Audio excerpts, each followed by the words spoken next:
Fuck that shit. Fuck that shit all the way off. Fuck it off. I hated that. Fuck it. I don't recommend that movie. Fuck that shit. That shit can go fuck right off. Fuck that shit. Go away. I didn't like it. It made me uncomfortable. It made me stressed out. And fuck that shit.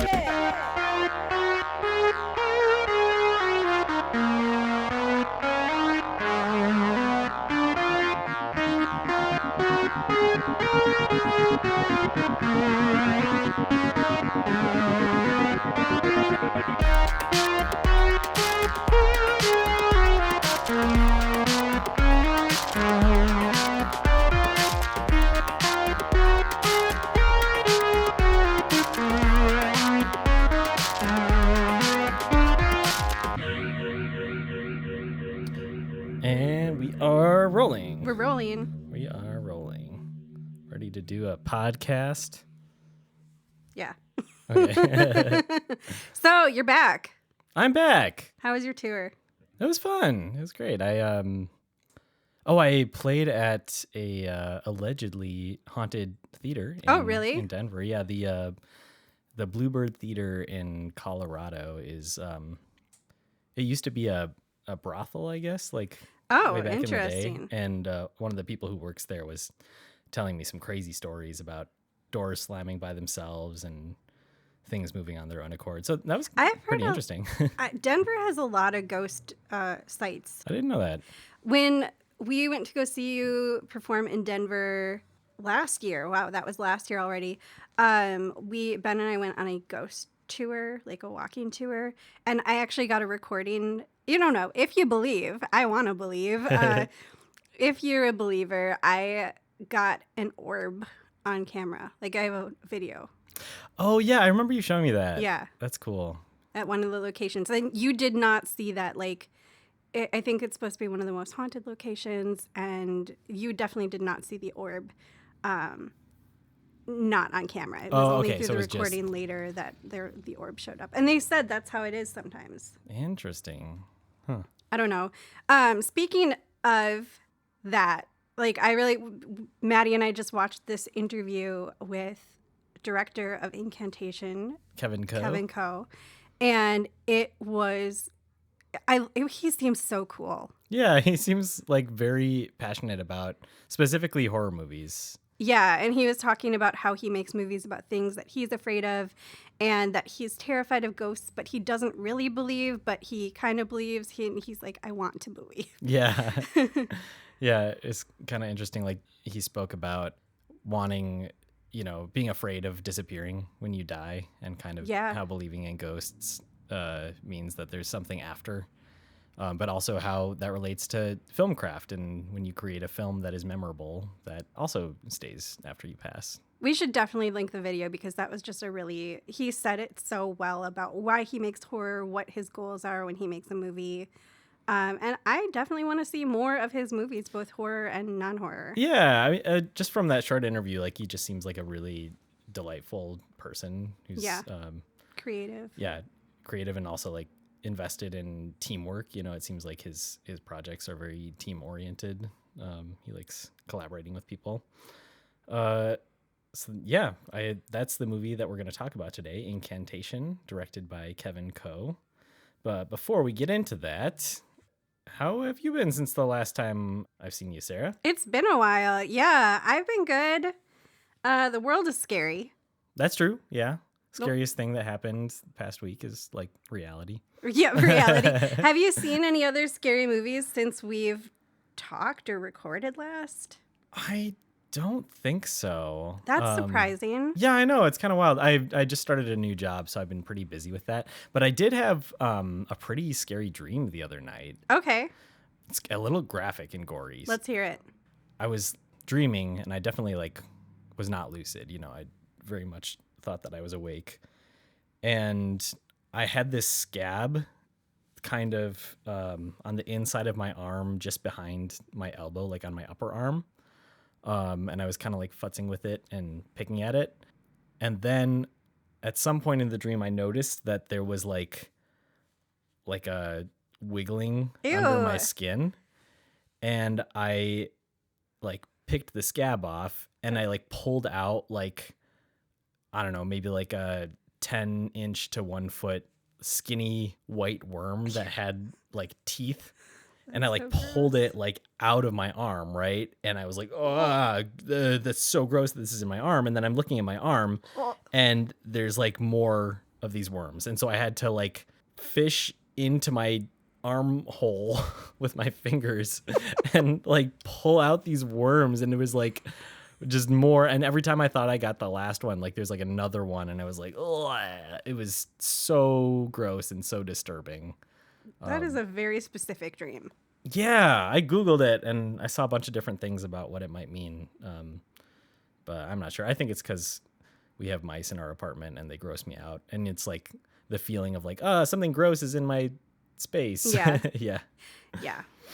Well, now that I have lost my appetite forever. You're welcome. How about you? Have you seen some scary movies since we last recorded? I have seen a few. With two of my friends, we've kind of been watching gothic horror. So we've seen a lot of really good ones. We've seen Crimson Peak. We've seen Midsummer, which I don't think Midsummer is exactly gothic. Yeah. How would you, just briefly, can you tell me like, how would you describe gothic horror? I guess we've been watching really... This is not an answer to your question, okay. But I guess we've been watching really art horror, like stuff that is like somewhere between horror and between art, where it's not quite one or the other, and that makes it really interesting and niche, but it also makes it really unpopular. I think almost all of the movies we've been watching, we haven't chosen them intentionally because of this, but they've been really poorly received in theater, but they've all pretty much been excellent movies. And so we've been watching, and I will answer your gothic question eventually, but we've been watching Midsummer, Crimson Peak, Suspiria, the 2018 movie, and most recently Marrowbone. And Marrowbone, honestly, I think for me, it was the scariest movie I've seen recently that was not traumatizing. Like, I feel like in modern times, and this is a fairly recent movie, but I feel like a lot of recent movies really try to wound you emotionally. And this one did that, but it wasn't like some of the horror movies we watch are just downright traumatic, and this one was scary. Like it jump scared me. It was unpredictable. It was really beautiful. So I highly recommend Marrowbone. Cool. Oh, gothic. Oh yeah. Tell me about I have like when I think of gothic horror, right? I have like feeling, in my head. Like I can think of movies that I can point to that I would say, "Oh, that's gothic horror." But yeah, how would you actually describe the genre? I'm really embarrassed because I read so many gothic books. That's really like one of my favorite genres, and I think I'm going to provide a very terrible explanation of what it is. So don't judge me based on how stupid I am. You're so judged. I think a lot of the times with Gothic, it is, you think of like Jane Eyre, you think about ghosts and secrets, a lot of family secrets, madness. Usually there's a manor usually there's wealth, but it's also kind of deteriorated wealth. There's this implication that like the wealthy family, there's something rotten underneath and they're rotting away. For whatever reason, all I can think of is the South Park with Edgar Allan Poe. I don't know that I've seen that. They like conjure the ghost of Edgar Allan Poe, and he's like just a goth kid, like, and that sounds funny. He's like, "Oh, you guys are posers." I would watch that. Yeah. Also, I just want to say that clip that we played at the beginning of the episode, that's when I was drunk and we were trying to record an episode about When Evil Lurks. That was my raw reaction to the movie. Yeah. We were drinking and recording, and then I feel like at the time we listened where we were like recording it and we just thought, oh, we are absolutely killing this episode. Like we are doing such a good job. Like it's awesome. We're doing great. And then we listened back later and it was like, The next day I told Maddie, I was like, we have to re-record. We didn't even like talk about what happens in the movie. We didn't, we have to re-record. No, it's good. And then we listened to it. We listened to it, and the first part, like the audio test was really funny, but then we get to the end of the episode, and the episode was the worst. It was a mess. It was really just a disaster. But then at the very end, Maddie, or one of us says, I think we nailed it. Yeah, I can't remember which was that. But yeah, it was like, oh yeah, we nailed it. How was that? I think we killed it. Awesome. We'll see what happens when we listen to it later. It's just clearly not the case. Thing you ever heard. But we are very sober now, and we are ready to record an absolutely amazing podcast episode. So I want to talk to you briefly, just The Dark and the Wicked. Yes. What would you like? What are your summary reactions to that movie? Granted, it's been a little while since I watched it now. I felt like it was a good idea with hit or miss execution. I thought that the exploration like of grief in that way was really well set up. Like I think like the first 5 or 10 minutes of the movie were pretty phenomenal, honestly. Yeah. Like and just setting the tone of how haunting and unpleasant it can be, and awkward, and just to be in a house where somebody's actively dying. Mm-hmm. And then as the movie went on, there was more and more stuff that felt kind of unmotivated. And like, don't get me wrong, I really don't like to be spoon-fed exposition or plot or symbolism. Like I that really annoys me. I think it detracts from a movie when things are explicitly stated too much. However, this kind of went the opposite direction, where so much was left unexplained or unaccounted for that it just felt like it was thrown in there kind of randomly. And I'm not sure if it was like because they didn't have a reason for putting it in there, or if stuff just got cut on the editing board. That happens sometimes. You have to chop a lot of stuff for time, and you're trying to meet a deadline, and then the movie kind of loses its through line. I got the impression, I don't know if this is accurate or not, but reading an interview with one of the creators of the film, I kind of got the impression that there was maybe some tensions between the creators. Okay, yeah, so maybe conflict led to stuff just being left unresolved or something like that. Yeah, I think at the end of the interview they asked if they were going to make another movie, or if they had any plans to make other movies with the other creators, and they're just like, they very diplomatically said, we need a break. Well, that's pretty interesting. Yeah, I definitely felt that from watching the film. I think it kind of did this thing where it was, I don't know, that it didn't feel like it was taking off boxes, but it did kind of take off boxes where they are doing, what are the things that are scaring people the most? What is going to put people most on edge? Spiders or like bugs coming out of someone's mouth. Yep, we got that. Someone on the ceiling. Yep, got that. And it kind of felt almost like a checklist of, okay, here are the things that make people scared. Yeah. I have a question for you that I don't think is a spoiler. Okay. Would you say that The Dark and the Wicked had a final girl?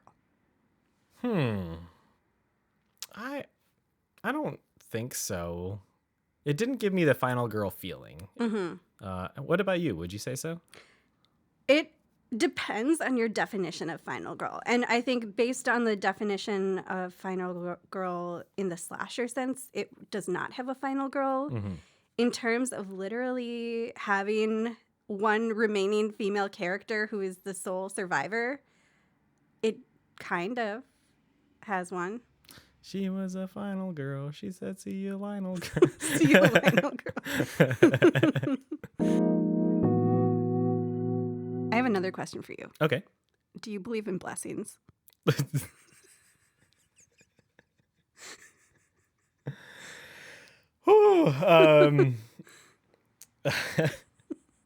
I suppose that's a good transition to get into this next movie. So, Incantation. What year was this released? Do you remember? I'm pretty sure it was 2022 or 2023. Okay, 2022, 2023. And I watched this first without you. Like, I just saw it by myself. I might have been alone. Yeah, I think I was alone. Which I don't recommend it for this movie in particular. And I watched it and I immediately thought, oh, we have to do this on the podcast. This is a really interesting movie with a lot to talk about. So we watched it together. Sarah had a blanket over her, most of herself for, I'd say most of it. I would say for 2/3 of the movie. And then afterwards you were like, that wasn't that scary. It was, yeah. I was like, what are you talking about? You were hiding under a blanket the whole time. In retrospect, how I feel, and I know that for so many people, they have said this is one of the scariest movies they've ever seen. Just looking at the reactions online and also listening to Kevin Coe, the director, talk about the movie, I do think it was very scary, but there were 2/3 of the movie that were extremely scary and 1/3 of the movie that was extremely not scary for me. Fair enough. So should we do a 60-second summary? Yes. Let me pull up a coin flipper app. Okay. It's going to be particularly tough with this one because it's, if anyone's seen Memento, it's very non-linear storyline. I swear if I have to do this again, I think we should leave it up to the coin, but I have done every summary so far. We're real coin boys. Coin flip. I did one, didn't I? No. Oh, never mind. Okay. Heads or tails? Tails. It's tails. Ooh, okay. Okay, let me set a timer. Okay, on your mark. Get set. 60-second summary. Okay, so there are 3 characters we're introduced to. Lee Ronan, Dom, and Yuan. Lee Ronan and Dom are dating or engaged, maybe. Yuan is Dom's cousin. They go to visit Dom and Yuan's family in the mountains, and they're filming a scary documentary. It's very reminiscent of Blair Witch Project. They break some taboos, and they go places that they're not supposed to go, and crazy stuff starts happening. You got 20 seconds left. Fast forward to the future. Lee Ronan was pregnant. Her daughter Dodo is born. She lives at a foster home with Ming, who's the foster home manager. All this stuff happens. And 10 seconds. At the people are dying for unexplained reasons. People can't figure out why. People are investigating. There's like this a lot of occult stuff. Okay, I ran out of time. That was a hard one to summarize. It's a pretty long movie. Yeah. That was a very long movie, and a lot of stuff happened. And it's very, like I said before, it's very non-linear. They jump around timelines a lot. You tried to make it linear, though. I tried to reconstruct it linearly, but yeah. Okay, so you were saying this is like Blair Witch in that it's. Would you say it's a found footage film? I would say it's pretty much a found footage film. There are some points where they kind of break from the found footage and they shoot things more cinematic. It's not like Blair Witch where it's all completely motivated, or Paranormal Activity where every camera shot has like a found footage motivated aspect. But they use that for like 90% of the time. So I guess my question is, I think of found footage being, Blair Witch, Grave Encounters, even Paranormal Activity, where you have one camera or Deadstream. Mm-hmm. You've got one camera, like it's footage that you find, literally found footage, not just self-shot footage, like footage that presumably is all compiled onto one like recording. as if somebody actually you found it, upon it. You stumbled upon it and you are watching it all together. Okay, yeah, that makes sense to me. How would you classify like stuff where it's a bunch of camera shots stitched together, like Paranormal Activity, for example? that's the question, I guess, would be like, what is this? And do you think this works as a found footage film, or do you think this is some other type of film? Yeah, I mean, I see what you're saying. And in that case, with that definition, I wouldn't call it found footage. It's definitely like a descendant of found footage. Like you can see the found footage influence in there very heavily. Yeah. So and it's like kind of like a homemade, not exactly homemade, but like you're watching the action play out through a home video camera that they're holding because they're ghost hunters, or ghostbusters. Yeah. And you're watching through CCTV cameras. Mm-hmm. Do you think the final result is all something that Ronan put together? Oh, from like a canonical standpoint? Yeah, because I could envision her accessing all of the footage. I mean, it would definitely be a lot of work, and I don't know, plausibly if she would have gotten all of it. But theoretically, she could have made this because she's talking throughout the movie. She's talking to us, the audience. I guess I wouldn't say that like canonically it's my opinion that she made the film. I feel like there's parts that were definitely made to come across that way. But like the film as a whole, I don't think it's supposed to be something that she made and presented to the world. What do you think? Do you think it was like intended to be taken that way? That's where I'm struggling a little bit. I'm not sure. Yeah, I mean, I think if that was the intention of the creatives, like Kevin Coe and the editors, I don't think it was successful. But I didn't get the impression that they wanted it fully to come across that way, especially like based on like there's some shots where it's just unapologetically professional cinematography. There's no camera. Like, there's no reason for a camera to be recording and stuff like that. Yeah, I agree. So this is another possession film. We're still talking about possession, which I've been really enjoying exploring this topic. And this has brought up so many questions, but I guess who is possessed and how does possession show up in this film? I mean, who isn't possessed in this film? I do feel like almost every character that we get introduced to gets possessed at some point. Did they all watch the movie, or did they get possessed just by interacting with Ronan? And when you say they, do you mean everyone who gets possessed? Because there's like you have at the beginning the people who are in the car crash, the police officers who do see the police officers see the movie, her doctors, like I think her therapists or psychiatrists, the doctors in the mental hospital, that one caretaker who's the social worker who checks the home. Yeah. Basically anyone who interacts with Ronan. Yeah, it does seem like it's kind of radiating out from her because she's kind of the person who is like owing something to this entity. But it gets a little more dicey, like when you're talking about like the villagers, like Dom and Yuan's family, because they also definitely, I mean, in my opinion, they definitely got possessed. Oh, and yeah, I kind of took that as being like, oh, they failed their duty to this this entity or this deity. So anyone who kind of interacts with the deity. Yeah. And let's talk about it really briefly. Briefly, like what is going on here. So as I mentioned in the 60-second summary, right? These three kids, I think they're supposed to be like early college or something like that. They're young, they're young.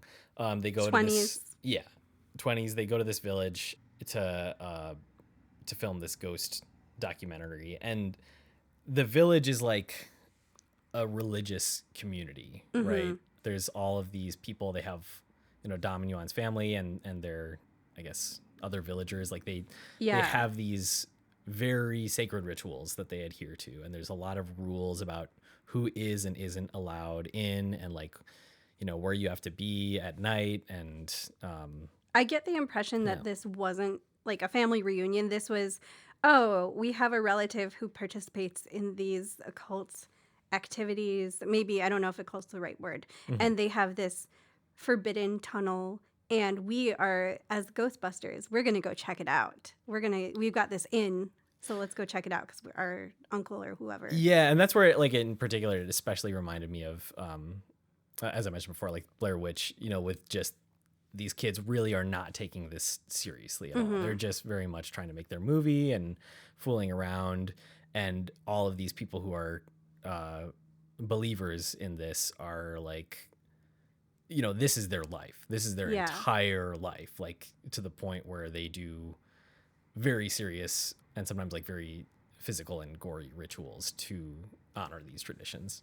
There is so much about this movie that I want to talk about. I'm like, which I think means there's so much, like, it was a very rich movie. But one of the things that didn't scare me about this movie is that I felt like the characters invited this evil. Like, they are trespassing on a sacred site, but more than anything, okay, sure, they want, like, that in itself is not unforgivable. But they kick open the door to the tunnel. Yeah. Like, I mean, they definitely had it coming. I feel like, they invited this evil to happen. Whereas looking at The Dark and the Wicked, all they did was go home. Yeah, I agree with what you're saying. Like, I think they were super disrespectful. They came in there with their cameras and like very blatantly doing things that they were told not to do. Yeah. Which, I don't know, in any religious community, even if it's not a like spooky cursed one, is like, I don't know, be respectful of people's traditions if you're a visitor. Right, right. Like that. I mean, there is a role to just the jerk in the horror movie. Yeah. The person who you're just like, why are you doing this? I think they're the characters who you're just like, no, don't go in the basement. And then there are the characters who are blatantly being aggressive towards, something they shouldn't be aggressive towards, trespassing, inviting evil in. Do those characters bother you, or you're just like, oh, they serve a role, they need to be in these films, these people exist? I mean, they bother me in the same way that people like that in real life bother me, where I'm like, you're annoying. And I'd say if it's not tactfully done, sometimes I can be like, oh, well, what is this person even doing? Yeah, I guess, I would wonder, does it feel like they're doing it just as a plot device? Do they exist, or are their actions just as a plot device? Yeah, at least in this movie, it did not feel like they were doing it just as a plot device. It felt like, okay, here are three, very belligerent young people who are doing things that young people do to try and get clout or whatever with their scary show. Yeah, I could totally see those people being real and not just plot devices.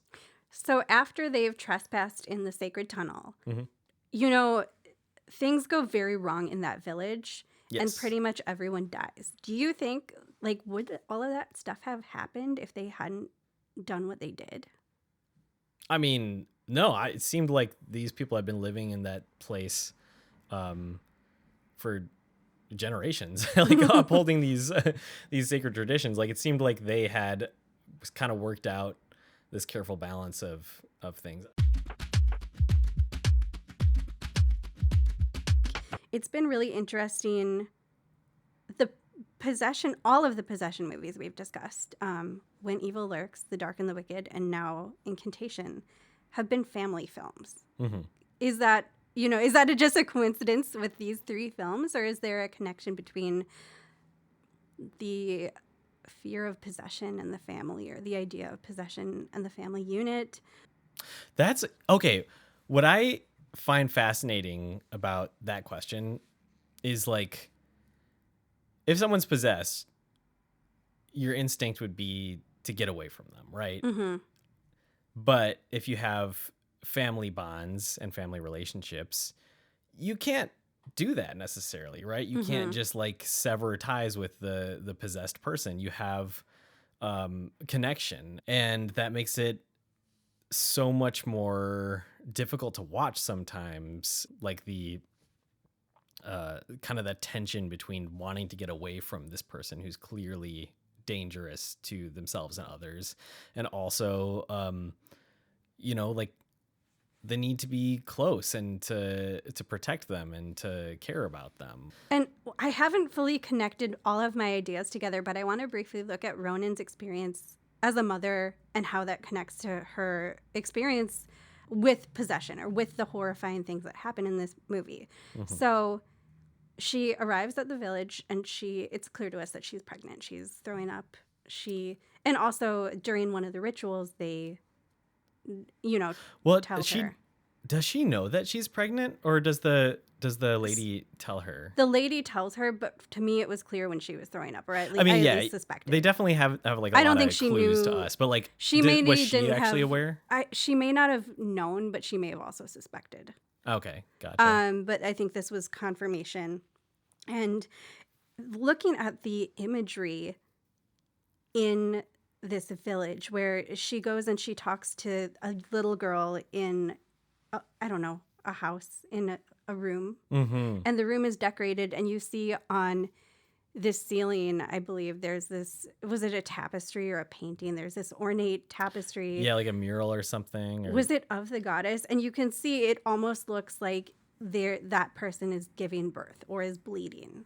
Yeah, honestly, I'll have to go back and look at that again. I bet there's a lot hidden in that tapestry flew right by, like, and kind of midsummer style. Yeah, and with that tapestry too, or with the image, it's where they are bleeding. It's over their like lower air. They're like what, like their coochie? Why is this so hard for me to say? Yeah, it's over their genitalia. That is where they are bleeding. Mm-hmm. But that's not part of, like, that wasn't painted or part of the design. It's like this rot that is coming through. Or like a liquid. I totally don't remember. It almost looks like blood. I have to take another look at this. It looks like real scene. blood, I think. Okay, so maybe I'm making stuff up. I have a terrible memory. Let's go back and watch this at some point. So you're saying that the way you remember it, there's this tapestry, but then like there's like a rotten element that seems like it's not. Yeah, that's art. The way I remember it. Wow. And I also remember like it's corrupted or something. Yeah, so you've got all of these things happening that are referring to birth or to motherhood, and then you've got Yuan and Dom have broken into the tunnel. Mm-hmm. Ronan is waiting outside with the same girl mm-hmm. who they've found, and she's trying to help the girl because the girl has kind of been offered as a sacrifice mm-hmm. to this deity. And she starts Ronan starts bleeding. Do you remember that? Yeah. Uh-huh. And that, again, it's like that could refer to miscarriage, or that could refer to motherhood, but also not motherhood. Yeah, like it seems like, I don't know, it's really bringing to light a lot of the disturbing elements of being an expecting mother, or like the fears that come up around being an expecting mother, of like, like what if something goes horribly wrong, and right. And I guess one of the things you could ask watching this movie is, how far would you go to protect your child? You see Ronan is pretty unprepared for motherhood. Mm-hmm. She's pretty scared of motherhood. But in the end, she is going to the absolute max to protect her daughter, to give everything to her daughter. And I think you could even argue giving up her child and putting her into foster care was done out of a desire to protect her. It seemed like because she was scared of herself. Yeah. But it's, again, this fear of motherhood, of being unprepared. And you have right at the beginning, she's experienced this really traumatic event. The father of her child is now dead. Mm-hmm. And yes, like you said, she gives her daughter up to foster care. Mm-hmm. And then how many years later is it she is coming to... I think it's like 10 or something like that. Or no. That can't be that. It can't be 10. I don't know how old... I think Dodo is like 3 to 5 years old. Okay. 3 to 5, 10. It's like... the Dodo is the most adorable child. They really picked the cutest child you ever saw. So adorable. Why do you think that Ronan has decided this is the time to bring Dodo back into her life? I'm not sure. Do you have thoughts on that? Well, I think we know that Ronan was in a mental health facility, and maybe it has to do with her recovery. And one of the saddest lines, Dodo asks her mom if Ronan gave her up because she was were you scared of monsters like me? And yeah. Ronan says, I'm not anymore. I'm not scared anymore. Yeah. And just in that interview, actually, I don't know if this was in the interview or something else I read, but Kevin Coe really wanted to explore the themes of love and resentment. Mm-hmm. Like those are kind of the two motivating factors that like he really wanted to return to. And I just can't help but think of people who have had the experience of either, you know, being adopted and or being put into foster care and having to reckon with feelings of or fears about, you know, not being wanted and that being like a thing that kind of lingers over you. I'd be curious to know more about Kevin Coe and also the other writers, like background with that and why that ended up being such a prevalent theme here. Yeah. Who would you say is resentful of who in this film? Like, where does resentment come into this? That's a really good question. Well, I can see a lot of things that Ronan could be resentful about. You know, she could be resentful at Yuan for kicking in that door. Mm-hmm. She could be resentful, even though she was involved in this, that, you know, that they went to the village to begin with. I didn't get the impression that she had any doubts. She seemed like an equal member going to the village and being a Ghostbuster. Mm-hmm. But that could still be like retroactively be resentful. She could also be resentful that, you know, this was an unplanned pregnancy. Yeah. Do you think that her resentment is ever towards Dodo? Like, do you ever see that expressed anywhere? I don't think so. But I do think that is something that, you know, looking at the Babadook, that resentment of having to raise a child by yourself, which Ronan would be doing because her partner has passed away in this horrific incident. You no longer have your life. Your life is no longer what you thought it would be. I don't think I noticed like resentment towards Dodo, but kind of like what you're saying, she's definitely resentful of the experience. Yeah. Like the experience of having to be a single mother, like going through all the hardships she's going through. But unlike a lot of other films, like she's really not projecting this onto her daughter as a being. It's like really, it stays with, you know, if anything, she's like protective of her daughter against the things that she resents. Do I remember correctly that at one point she says, I wish you weren't my daughter, but she doesn't say it in a way like, I wish that you like weren't my daughter, but that I wish I wasn't your mother. Like, I'm such a bad mother. You are so cursed to have me as a mother. Right. It's more like a you deserve better rather than I resent that I have to raise you and take care of you. Mm-hmm. Because I mean, like, she doesn't have to, you know, like she chooses to go back to the foster home to you know, to like readopt her daughter. Mm-hmm. I think that says a lot because it definitely makes her life harder. You know, it's a very different vibe than like if a stranger had, you know, adopted Dodo, like, because there's all these questions that she has to answer, you know, like the one you mentioned before. Yeah. And love and resentment are themes in, again, all three of these movies, in The Dark and the Wicked and in When Evil Lurks. Mm-hmm. Those are kind of critical themes. So again, that's interesting. Is this a coincidence that these are just the movies we've picked, or is this a trend?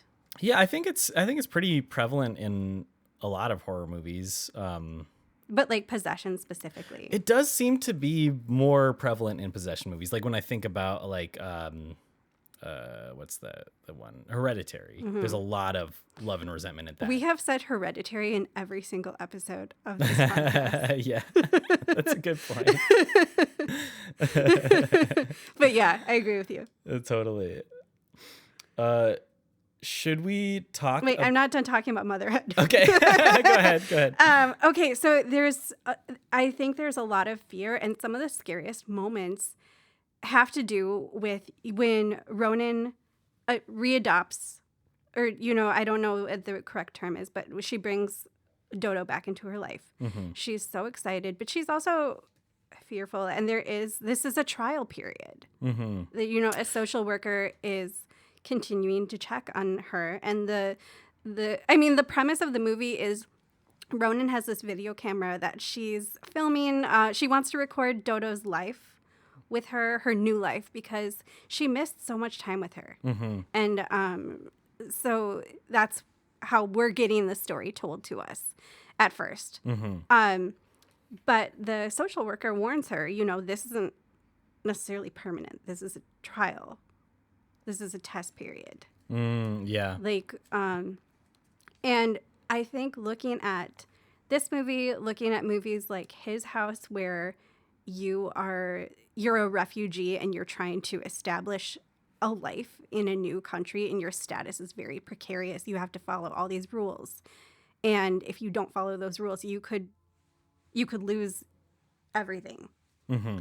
And that's really similar here, where you're taking these very real life situations, these very real life fears, where not only do you have the general fear of motherhood, of, am I going to be a good mother to this child? Am I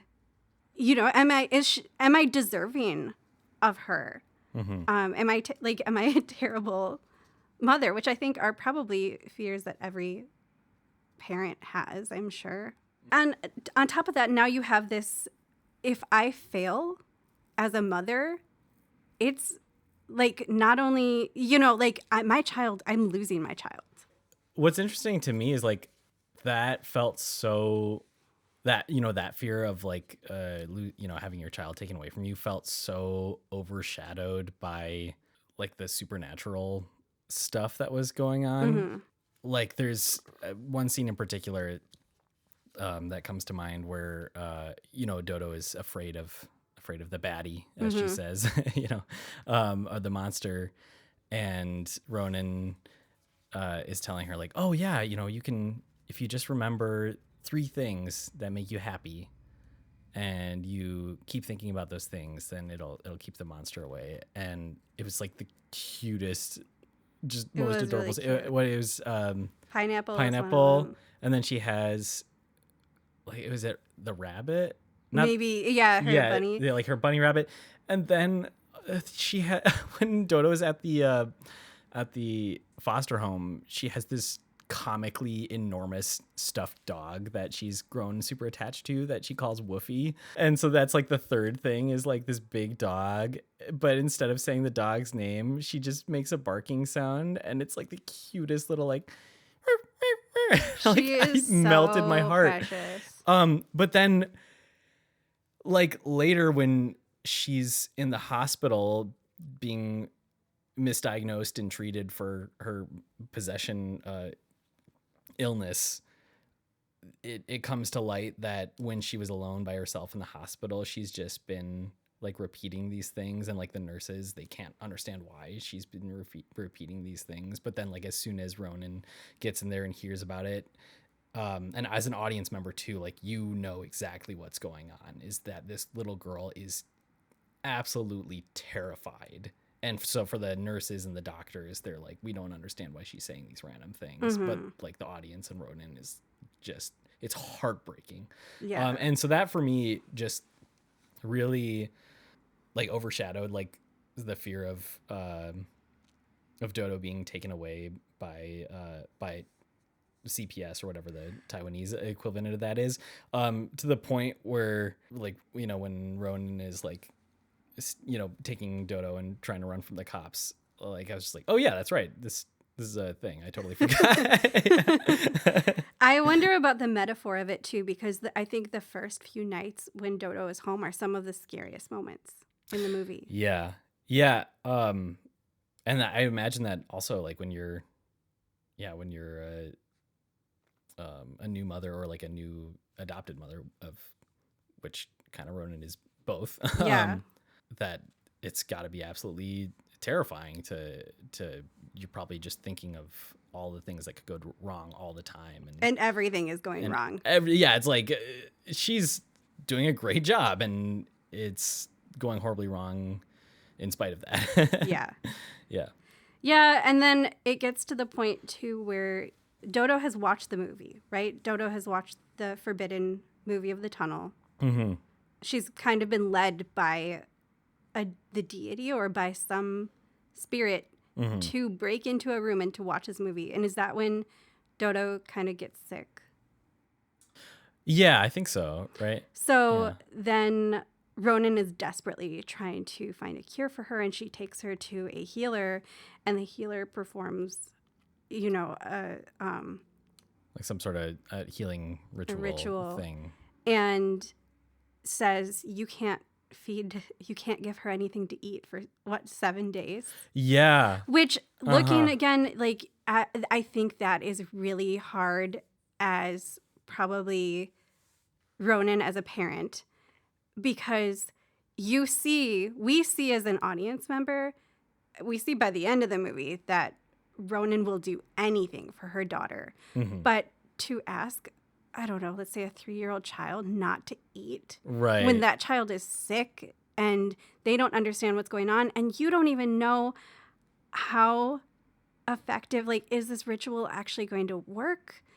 Yeah, and also like all of the you can't explain this to anyone. Like when she brings her into the doctor, because she's afraid of what's going on, and the doctor is just like, well, you have to feed her, she's severely malnourished, Yeah. And like, what is she gonna do? Like explain to the doctor like, oh, actually I'm starving my child because they're possessed and this is the only way to help them. Like, yeah, it's like, yeah, there's a lot of theme of like the mother knowing and doing what's best, like in the face of like what the, I don't know, quote unquote, like experts or or society in general thinks, and rightfully so, like, you shouldn't starve a child, you should if I was on the outside and I saw what was going on, I'd be very concerned for this child's well-being. But because we're in that Ming position, is the foster home manager. Ming, I think because at one point he says he reported her. Yeah. Yeah. Looking at Ming also, Ming is someone who did raise Dodo and who Dodo called dad. She called him her daddy, and he very clearly wholeheartedly loves this child. Yes. And at the end, he also goes off, even though he knows he's sacrificing himself to be, because he wants to be a father, I think he said. Yeah. Because he wants to see what it's like to really be a parent, because he was never able to have his own children. And so being the foster home overseer, whatever they're called, that is how he's been a parent, but he really felt closest to Dodo. Yeah. I mean, I don't know about you. For me, that's a lot of these elements of like parenthood and self-sacrifice, and a lot of that stuff is why I enjoyed this movie so much, because it's heart-wrenching. Yeah. To see what they have to do to try and protect this child, to see how much they are in pain, to see her in pain, to see how helpless they are in the face of like all these forces going on. It's like, that is a really strong part of the movie. Yeah. Yeah. Yeah. So the actual incantation, let's talk about that. Oh my gosh. I was just totally enamored by how they bring you into this world. I thought it was really innovative. I thought it was, just like, it had me on the edge of my seat the first time I watched it. Let's talk about the incantation itself. Well, yeah. So the film opens. Ronan is saying, "Do you believe in blessings?" and starts talking about how you see the world. Like, you can impact the world based on how you see it, if you see something that's a blessing or a curse, which is so interesting. Yeah. But I really loved that she wants the audience to recite an incantation with her, but she doesn't really give you an option. You are reciting it because she says, it's okay, you can say it in your head. Because as an audience member who is hearing or reading the subtitles, like, that's in your head. Yeah, so you're put in this really uncomfortable position, right? Where you kind of have to participate whether you want to or not. So anyone who says they didn't, anyone who says they didn't, you did. You're lying. Right. It's like, you're like, oh, I'm not going to say that out loud. And it's like, they're like, oh, it's okay, you can think it too. And what are you going to do? Deliberately not think about something? Like, that's just going to make you think about it harder. Super, super awesome way of getting audience involvement right away, and all the cute little things with the optical illusions and stuff like that. Like, they're really good at bringing you into that. Also, a lot of the movie revolves around this particular chant, which is like the incantation, and just the sound design behind the chant is like so hypnotic, and I'm really like interested in like mantra meditation, and it hit that part of my brain so hard, in terms of like, oh, I want to get involved with this. I want to participate to try and get into like a meditative state, and they just twist that against you so hard if you're somebody who's like into any tradition that has mantra chanting. Like, they really take advantage of that. And this is a Taiwanese film, right? Yeah. I would say this is probably the only like Buddhist horror film I've ever seen or heard of. Is it Buddhist or is it Taoist? It's a made up religion. Like, Kevin Ko says that explicitly because a lot of people were like afraid. They were like, oh no, am I actually getting cursed by this real thing? So this is like probably the only horror film with Buddhism as like a central aspect of the spirituality that I can think of, or that I've seen, or that I've heard of, which is pretty interesting, especially because like you see a lot of like Christian horror, you see a lot of Catholic horror in particular, with demons and exorcisms and stuff like that. And like, and I've seen like Jewish horror films too. Like, and I don't know, it's always felt to me like Buddhism is like a little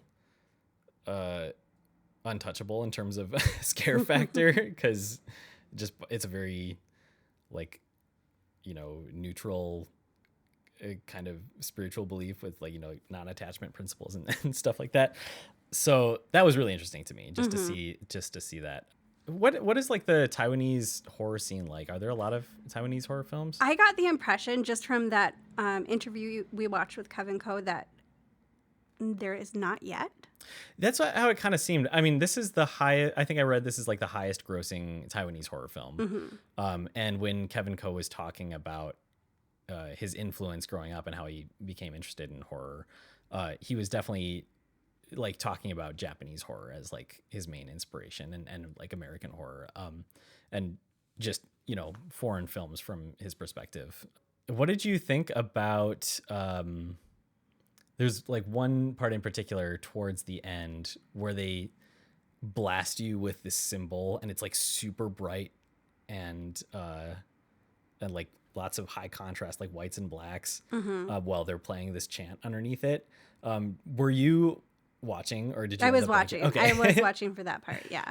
And that, I don't remember if I've said that already on this show or not, but I have decided going forward, I am committing to not covering my eyes. I will not tap out.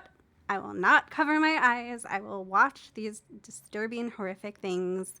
And because I think that I'm not experiencing the full scare. Okay, fair enough. But do you remember that scene that I'm talking about, though? Yes.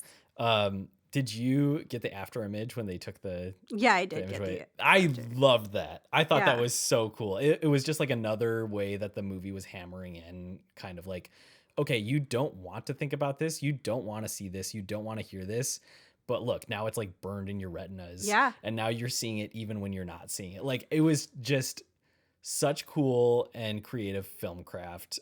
Anything else that you wanted to talk about with the incantation? Like the incantation element?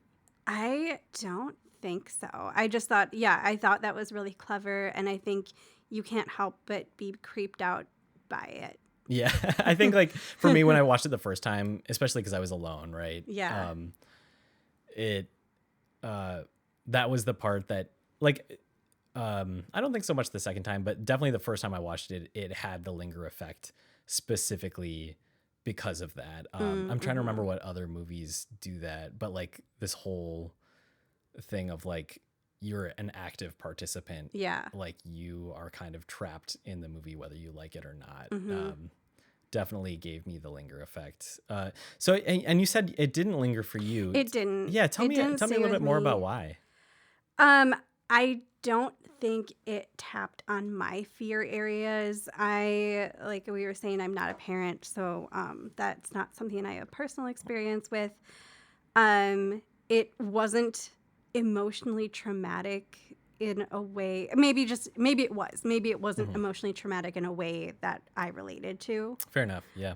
And like I said before, I felt like they invited, I'm not trying to victim blame, but I felt like they invited this evil into their lives. They had it coming. They intentionally trespassed. Yeah. So I'm curious, like I clearly love this movie. Like this is honestly one of my new favorites. So I'm very biased, and I would love to hear if you have like thoughts on things that maybe you take issue with or like didn't land, just to get like a more balanced perspective, unless you like really loved it as well, in which case never mind. But yeah, like what do you think didn't work? I think for me, on the scare level, and again, this may have been different if I wasn't covering my eyes. The scare level, this was the medium for me. I would say of the movies we've talked about, we've got When Evil Lurks at the very top, the very scariest, then The Dark and the Wicked, then I would put Incantation, and then Bodies, Bodies, Bodies, and then Five Nights at Freddy's. Okay. We're covering the whole spectrum here. Yeah. I think there was a lot going on in this movie. Was it too much? It's hard for me to hold all of that stuff in my mind and remember everything that's happened. Like I had to refresh myself on the events, on the plot before we were talking about it, because there was just so much that I just couldn't even absorb. And the timeline switches a lot. And then you also see these bits and pieces from other people's lives where as tertiary characters are ending their lives. Yeah. That's fair. Yeah, I think for me, like scare wise, I put it on par with. I keep getting them confused because we talked about them around the same time. When Evil Lurks, that's the Argentinian. Yeah. I would put it on par with that. Maybe a little less scary, but I think that I was like delighted by the film craft of that more. Like, so like I enjoyed it more than When Evil Lurks.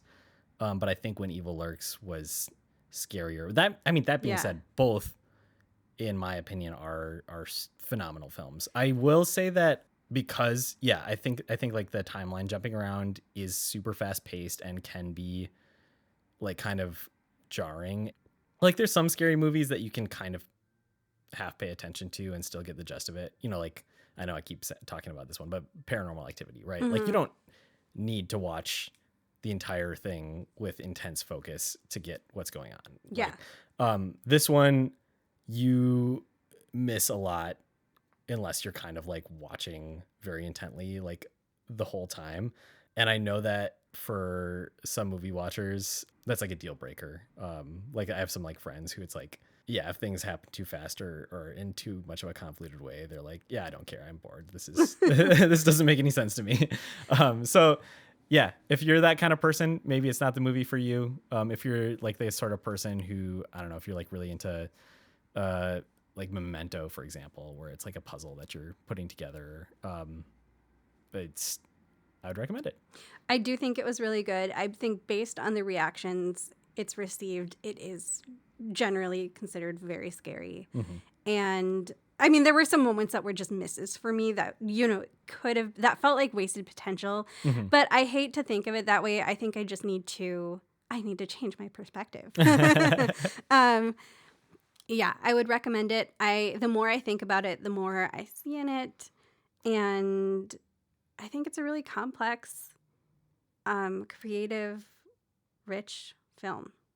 Yeah. I'm very interested to watch more of Kevin Coe's films. I was just going to ask that. Yeah, I definitely would watch more of his stuff. It doesn't seem like he has a lot of stuff out there. But yeah, I'm definitely going to keep an eye out, especially for his horror stuff. Cause he was talking about like he's worked in commercials, he's worked in editing, and he's done a lot of or I guess not a lot, but like he's done like several non-horror films. And he talked about wanting to do this movie like for him, like he enjoys horror. He enjoys making horror. This is like what he wants to be doing. So I would love to see more horror from him. Yeah, I agree. Yeah. Well, yeah. any final things before we wrap up talking about Incantation? I think we are going to continue talking about possession, which I'm really excited to do because just looking at the trends that we've seen so far, finding out whether they are trends, it's just been a really fascinating topic to discuss. And I think we might hopefully try to bring some guests on in the near future. Yeah, that'd be cool. It's partially because it's more fun to watch horror movies with bigger groups of people, in my opinion. And partially because we know smart people. They have smart things to say and they're interesting. We want you to hear from them. Yeah. Also, happy Halloween. Happy Halloween. Spooktober. Well, as always, this is Horror/Stories. We are thrilled to be making this podcast for you. We hope you're enjoying. Please share this with your friends if you enjoy it. Give us your feedback. Rate and review. You can find us on Instagram. And recommend us movies if you want us to watch a movie and talk about it. Yeah, we love your suggestions. Especially if you know of a good possession film. And honestly, if you want to be a guest on the podcast, we would love to have you. You don't have to have any credentials either. We don't. We don't have any credentials. You just have to want to talk about possession films. Love you. Bye.